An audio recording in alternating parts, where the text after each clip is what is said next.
Can Zhen Huan, blessed with both beauty and talent, truly outshine all in the imperial harem and enjoy everlasting favor?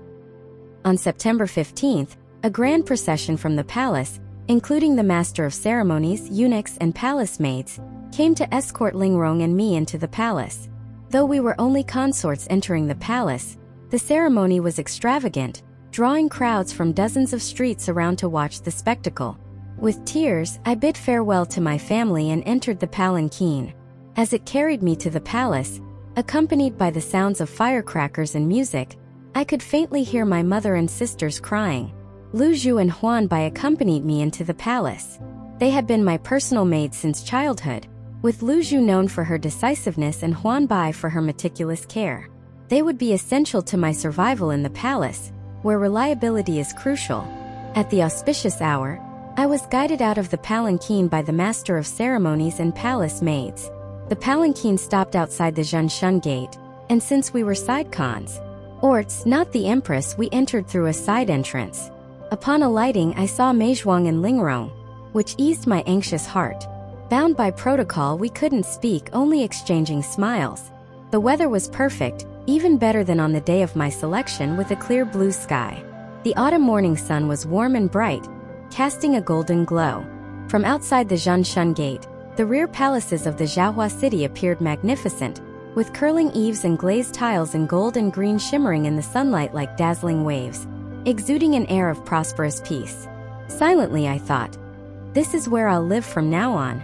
I couldn't help but look up at the sky, where a flock of geese flew over the clear blue expanse. Early on, inner servants in dark red robes were waiting outside the gate, and under the escort of the honor guard and the imperial guard, they led me and a few other new consorts to our respective residences. After entering the Zhen gate and crossing the imperial street to turn west, the tall red walls of the palace stretched endlessly like a giant dragon. Among them, palaces and halls sprawled continuously. After about a tea's time, we arrived in front of a palace, with 3 large golden characters on the plaque. Tangli Palace. Tangli Palace was a modest palace located in the secluded southwest corner of Shangling Garden, within the inner court. It consisted of 2 courtyards. Entering through the main gate led to a spacious courtyard followed by the main hall, Yingxin Hall, which was connected to a small garden at the back. To the east and west were auxiliary halls, and to the south was the Yinqing Pavilion, used by the consorts and concubines during the summer months for cooling off. The forecourts of the main and auxiliary halls were connected to the rear veranda of the Yinqing Pavilion, forming a quadrangle courtyard. 2 large begonia trees stood in front of Yingxin Hall. Although it wasn't the flowering season, the trees bore clusters of coral red fruits that looked quite pleasing against the lush green leaves.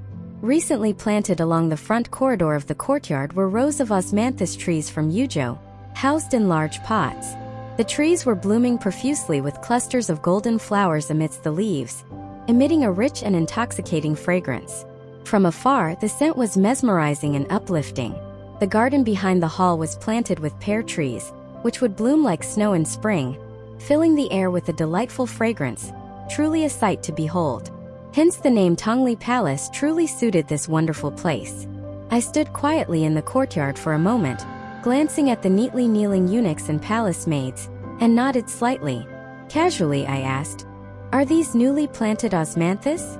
A palace maid by my side respectfully answered, "Her Majesty the Empress ordered that osmanthus be planted in the palaces of newly entered nobles, to signify the auspicious entry of new nobility into the inner court." I thought to myself that it was nice to have auspicious symbols, but the Empress's action seemed a bit too grand, almost as if she was deliberately showcasing something. However, I maintained my composure and let them carefully escort me into the main hall to sit down. In Yingxin Hall, directly ahead was a raised platform with a carved sandalwood begonia and embroidered screen, in front of which stood a dragon throne, an incense table, a palace fan, and an incense burner with a Maoxiu Fuhui plaque written by the late Emperor Longqing hanging above. This was where the emperor would formally be received during his visits. Sitting in the main hall, Lu Zhu and Huan Bai stood by my side. 2 young palace maids presented tea.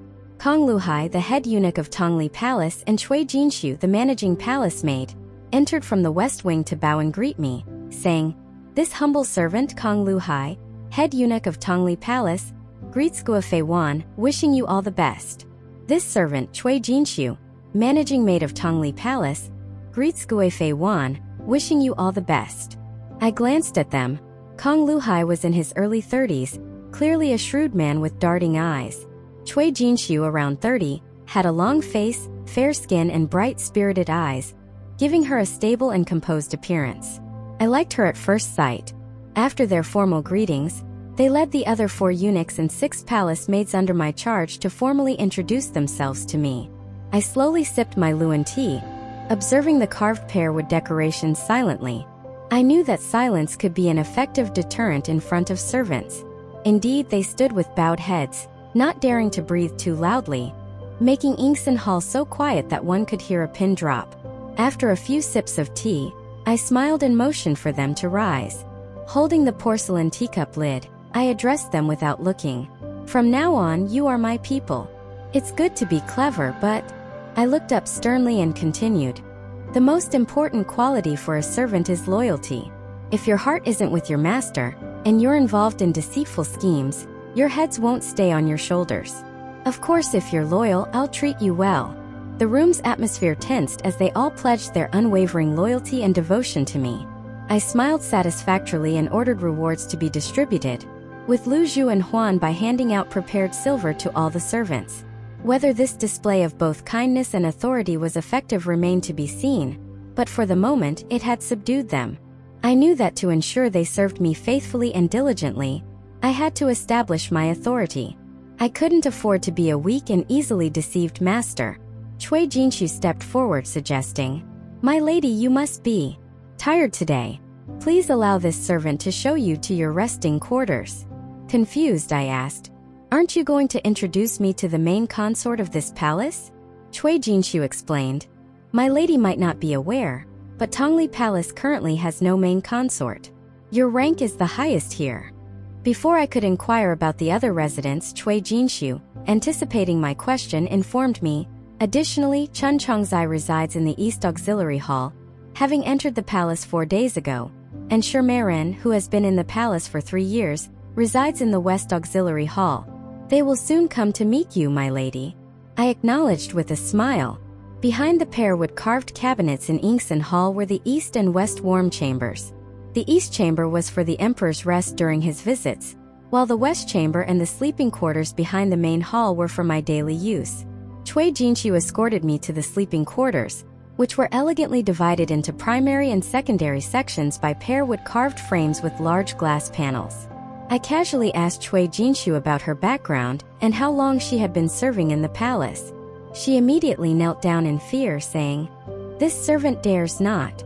My lady can simply call me by my humble name." I helped her up, reassuring her, "There's no need to be so frightened. I'm used to being informal. Though we have a master-servant relationship in name, I respect you for your experience and seniority. Please stand and speak." Gratefully, she rose and respectfully shared, "My lady is too kind.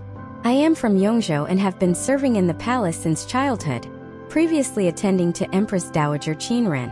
I was assigned here because I'm somewhat competent." Pleased, I spoke warmly. "Having served the Empress Dowager, you must be reliable. I'm at ease with you attending to me. From now on, you and Eunuch Kong will manage the palace affairs." Touched, she earnestly expressed her gratitude for the opportunity to serve me. I called Huan Bai to bring a pair of gold bracelets as a reward for Cui Jinxiu, and an additional gold ingot for Kong Luhai. Both Kong Luhai and Cui Jinxiu were pleasantly surprised by the rewards, thanking me profusely before attending to my needs and managing other palace matters. Follow us to avoid getting lost and enjoy endless exciting stories. For more content, please go to the Story Wall homepage to view more exciting novels.